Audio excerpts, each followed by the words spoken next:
Speaker sir, आपने मुझे सदन में बोलने का मौका दिया, इसका मैं बहुत बहुत आभारी हूं। धन्यवाद।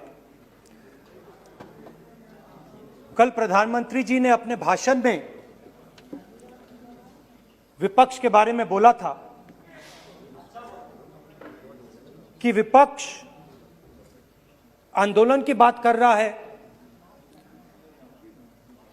मगर जो कृषि कानून हैं उनके कंटेंट के बारे में और उनके इंटेंट के बारे में विपक्ष नहीं बोल रहा है। तो मैंने सोचा आज प्रधानमंत्री जी को खुश करें और जो 3 किसान के बिल हैं, खेती के बिल हैं, उनके कंटेंट का और इंटेंट का की बात करें। हाँ, बजट पे बोलेंगे। आप शांत हो जाइए प्लीज। किसान का मुद्दा भी बजट का मुद्दा है, आप उनका आदर कीजिए।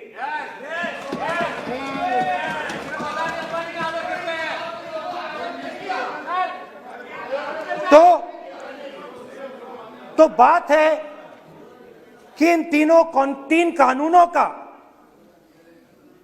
कंटेंट और इंटेंट क्या है। तो पहले कानून का कंटेंट क्या है? पहले कानून का कंटेंट है कि कोई भी व्यक्ति देश में कहीं भी कितना भी अनाज, सब्जी, फल खरीद सकता है, जितना भी खरीदना चाहता है खरीद सकता है। तो अगर खरीदी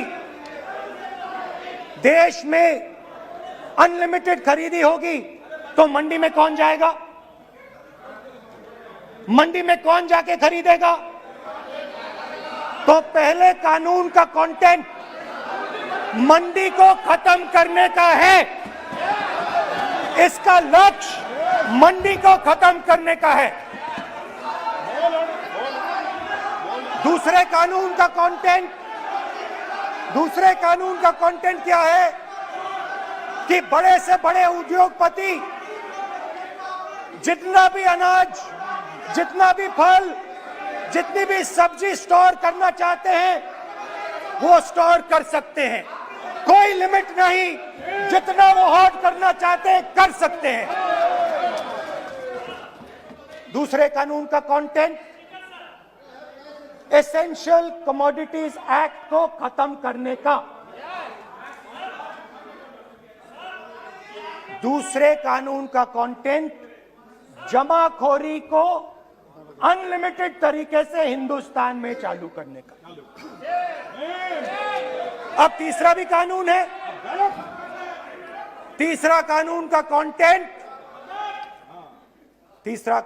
कंटेंट जब एक किसान हिंदुस्तान के सबसे बड़े उद्योगपति के सामने जाकर अपने अनाज के लिए, अपनी सब्जी के लिए, अपने फल के लिए सही दाम मांगे तो उसे अदालत में नहीं जाने दिया जाएगा। तीसरे कानून का कंटेंट, आपको याद होगा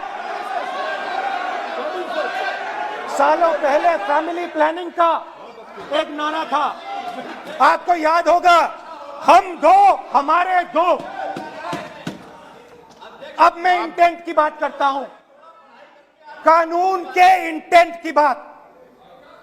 आज क्या हो रहा है, जैसे कोरोना दूसरे रूप में आता है वैसे ही ये नारा दूसरे रूप में आया है।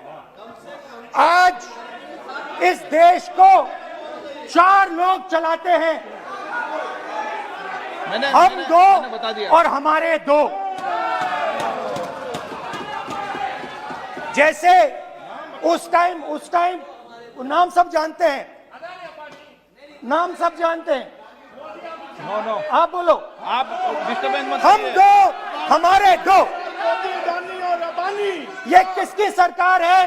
हम दो, हमारे दो की।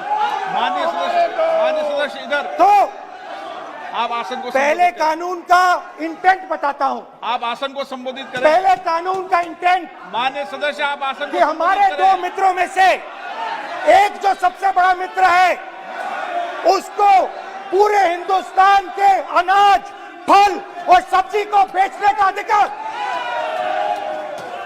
यह है पहले कानून का इंटेंट। नुकसान किसका होगा? नुकसान ठेले वालों का होगा, नुकसान छोटे व्यापारियों का होगा, नुकसान जो लोग मंडी में काम करते हैं, लाखों लोग, उनका होगा। अब चलिए दूसरे कानून की इंटेंट की बात करते हैं। दूसरा कानून का इंटेंट दूसरे मित्र की मदद करने का है। दूसरे मित्र को पूरे देश में अनाज, फल और सब्जी की मोनोपोली दी जा रही है। आज दूसरा मित्र 40% हिंदुस्तान का अनाज अपने साइलों में रखता है। ये कांग्रेस पार्टी की बैठक नहीं है, ये सदन है। और अगर बजट में साइलोज में रखेगा। ये सभा नहीं है। प्रधानमंत्री कहते हैं सर मैं अध्यक्ष जी आपको कहना चाहता हूँ जब आपने बजट के लिए चर्चा के लिए पुकारा, मैं बता रहा हूँ, एक मिनट बैठिए। माननीय सदस्य, आज बजट पर चर्चा है, मैं आग्रह करता हूँ। प्रधानमंत्री कहते हैं बजट पर कि मैंने ऑप्शन दिया है। हाँ, आपने ऑप्शन दिया है। 3 ऑप्शन दिए हैं। पहला ऑप्शन भूख, दूसरा ऑप्शन बेरोजगारी, तीसरा ऑप्शन आत्महत्या। ये 3 ऑप्शन आपने दिए हैं। अब देखिए मामला क्या है। मामला ये है कि हिंदुस्तान का सबसे बड़ा बिजनेस, सबसे बड़ा व्यापार एग्रीकल्चर का है। अब बजट 40% आबादी इस पे जीती, इससे जीती है। 40 लाख करोड़ रुपए का धंधा है। दूसरे कानून का इंटेंट है कि एक व्यक्ति को आप पूरे देश के अनाज की स्टोरिंग की मोनोपोली दे दो, और जब किसान अपने अनाज के लिए सही दाम मांगने जाएगा तो जिसके पास स्टोरेज की मोनोपोली होगी वो मार्केट में अनाज डालेगा और किसान से कम पैसे में खरीद करेगा। लक्ष्य है कि इस देश की जो रीढ़ की हड्डी है, किसान, मजदूर, छोटे दुकानदार, व्यापारी, उस रीढ़ की हड्डी को तोड़ के टुकड़े टुकड़े करके 2 मित्रों को दे दो। Sir rule 218 sir rule 218। Sir आपने माइक बंद कर दिया। बोलने दीजिए, बैठिए। माइक बंद कर दिया सर आपने। सर बैठिए, आप क्यों डिस्टर्बेंस कर? खैर, इससे होगा क्या? जब ये कानून लागू होंगे तो जो इस देश के किसान हैं, इस देश के मजदूर हैं, छोटे व्यापारी हैं, इनका धंधा बंद हो जाएगा। इनमें से किसानों की खेत चली जाएगी, किसान को सही दाम नहीं मिलेगा, छोटे दुकानदारों की दुकान बंद हो जाएगी, और सिर्फ 2 लोग, हम दो और हमारे 2 इस देश को चलाएंगे। हिंदुस्तान का फूड सिक्योरिटी का सिस्टम है वो नष्ट हो जाएगा, और पहली बार सालों बाद एक बार फिर पहली बार हिंदुस्तान के लोगों को भूख से मरना पड़ेगा। रूरल इकोनॉमी नष्ट हो जाएगी और ये देश रोजगार नहीं पैदा कर पाएगा। ये नई चीज नहीं है। ये आप मत सोचिए कि ये नया अटेम्प्ट है, पहला अटेम्प्ट है। ये पहला नहीं है। ये काम प्रधानमंत्री ने हम दो हमारे दो के लिए पहले नोटबंदी में शुरू किया था। पहली चोट नोटबंदी थी, आइडिया किया था गरीबों से, किसानों से, मजदूरों से उनका पैसा लो, बैंक में डालो और हम दो हमारे दो के जेब में डालो। स्मॉल मीडियम सेक्टर को खत्म कर दिया, किसानों को बर्बाद कर दिया। वहां नहीं रुके, फिर गए जीएसटी, गब्बर सिंह टैक्स, 5 अलग अलग टैक्स, और फिर से उन्हीं बेचारों पर आक्रमण, उन्हीं किसानों पर, उन्हीं मजदूरों पर, उन्हीं व्यापारियों पर आक्रमण। फिर कोरोना आता है। कोरोना के समय मजदूर चिल्ला चिल्ला के कहते हैं हमें बस का टिकट दे दीजिए, हमें ट्रेन का टिकट दे दीजिए। नहीं नहीं नहीं, तुम्हें नहीं मिलेगा, तुम पैदल घर जाओगे। एक मिनट माननीय सदस्य प्लीज। मगर टैक्स माफ जरूर होगा, माननीय सदस्य जरूर होगा। माननीय सदस्य 5-10 उद्योगपतियों का टैक्स होगा। माननीय सदस्य प्लीज। तो पहले नोटबंदी, फिर जीएसटी, फिर कोरोना के समय उन्हीं 4-5-10 लोगों को पूरा का पूरा कर्जा माफ, 10 लाख करोड़ रुपए जो भी था कर्जा माफ। मगर हुआ क्या? हिंदुस्तान का रोजगार का जो सिस्टम है, जो स्मॉल एंड मीडियम इंडस्ट्री है, वो खत्म हो गई। आज ये देश रोजगार नहीं पैदा कर सकता है, सीधी सी बात। और आज नहीं, कल भी ये देश रोजगार नहीं पैदा कर पाएगा, क्योंकि आपने इस देश की रीढ़ की हड्डी तोड़ दी है। किसान की, मजदूर की, छोटे दुकानदार की, स्मॉल मीडियम बिजनेस की रीढ़ की हड्डी तोड़ दी।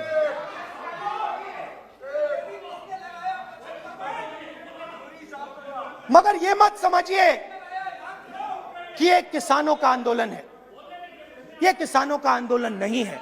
आपको बात अभी समझ नहीं आई है। ये देश का आंदोलन है और ये किसान सिर्फ रास्ता दिखा रहा है। किसान अंधेरे में टॉर्च दिखा रहा है और एक आवाज से ये पूरा देश उठने वाला है। पूरा देश एक आवाज से हम दो हमारे दो के खिलाफ उठने जा रहा है। और ये याद रखिए, मैं कह रहा हूं, लिख के ले लीजिए। आप सोचते हो कि हिंदुस्तान के किसान को, मजदूर को, छोटे दुकानदार को अपने पैसे से, अपने धन से परे कर सकते हो, ये आप सोचते हो। आप ये सोचते हो। आप लिख के ले लो मुझसे, किसान 1 इंच पीछे नहीं हटने वाला है।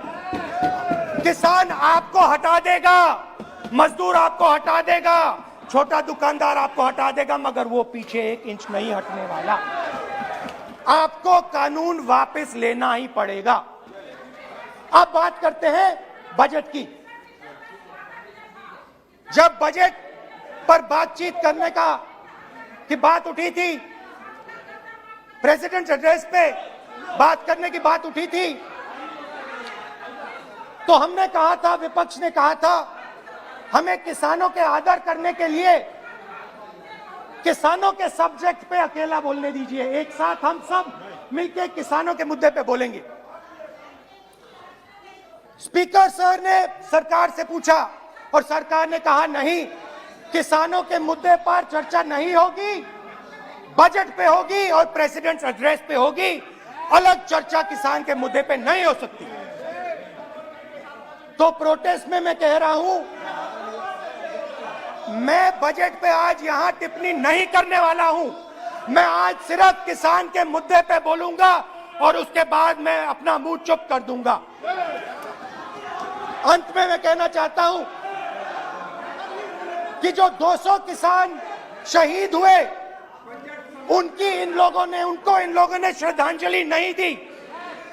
मैं सब सांसदों से कहना चाहता हूं, मैं अपने भाषण के बाद 2 मिनट शहीदों के लिए मौन रहूंगा। आप मेरे साथ खड़े हो जाइए। धन्यवाद।